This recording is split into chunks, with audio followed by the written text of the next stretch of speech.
జగ్గెర తోట ప్రబల తీర్థం వార్తల్లో ఉంది. ఇక మీదట వచ్చే సంవత్సరం నుంచి దీన్ని రాష్ట్ర పండగగా స్టేట్ అఫీషియల్ ఫెస్టివల్ గా జరుపుతామని ఏపీ సీఎం చంద్రబాబు నాయుడు గారు చెప్పారు. ఈ జగ్గెర తోట ప్రబల తీర్థం అనేది ఈ రోజు పండగ కాదు, 400 సంవత్సరాల నుంచి కోనసీమ జిల్లాలో జరుగుతుందన్నమాట.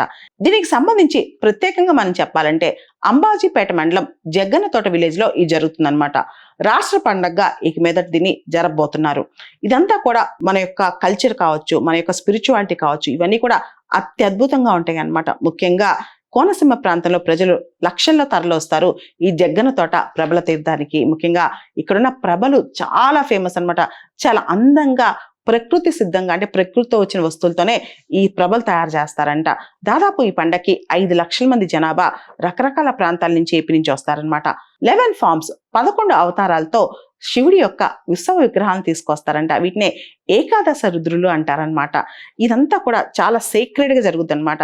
ఈ ప్రభలు మొత్తం తీసుకెళ్తుంటే పొలాల్లోంచి, కాలువల్లోంచి, కొబ్బరి తోటల్లోంచి, ఎవరి పొలాల్లోంచో ఎవరి కాలువల్లోంచి అది వెళ్తా ఉంటే గనక అదంతా పవిత్రం అయిపోయిందని, వాళ్ళందరూ పంటలు పండుతాయని, ముఖ్యంగా లోక కళ్యాణార్థం, లోక సంక్షేమం కోసం శివుడు తరలి వస్తున్నాడని చెప్పి అక్కడ ప్రజలు భావిస్తారంట.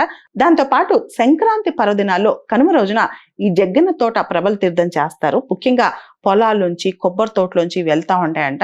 చూడటానికి కనుల విందుగా ఉంటాయి అన్నమాట. ముఖ్యంగా ప్రభలు రకరకాల, అంటే చాలా న్యాచురల్ పద్ధతిలో ప్రభలు తయారు చేస్తారంట. ముఖ్యంగా పెడబద్దలు కావచ్చు, తాటి చెట్లోంచి అక్కడ వచ్చే కొమ్మలు కావచ్చు, అదేవిధంగా న్యాచురల్ డైతో ఉన్న క్లోతింగ్ కావచ్చు, డైమండ్ షేప్ లో అల్లికలు చేసి చాలా అద్భుతంగా కలర్ఫుల్ గా ప్రభలు తయారు చేస్తారంట. ముఖ్యంగా ప్రకృతి నుంచి సేకరించిన వస్తువులతో ఈ ప్రభలు తయారు చేస్తారంట.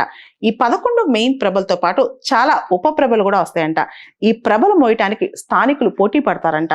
వంతుల వారిగా మోస్తూ ఉంటారంట.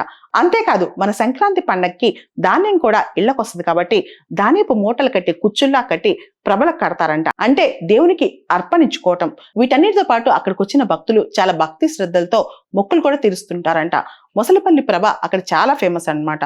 11 ఆలయాల నుంచి ఏ విధంగా అయితే ఉత్సవ విగ్రహాలు బయటకు వస్తే ఊరేగింపుగా, తర్వాత అదే విధంగా ఆలయాలకు మళ్ళా ఉత్సవ విగ్రహాలను తరలిస్తారంట.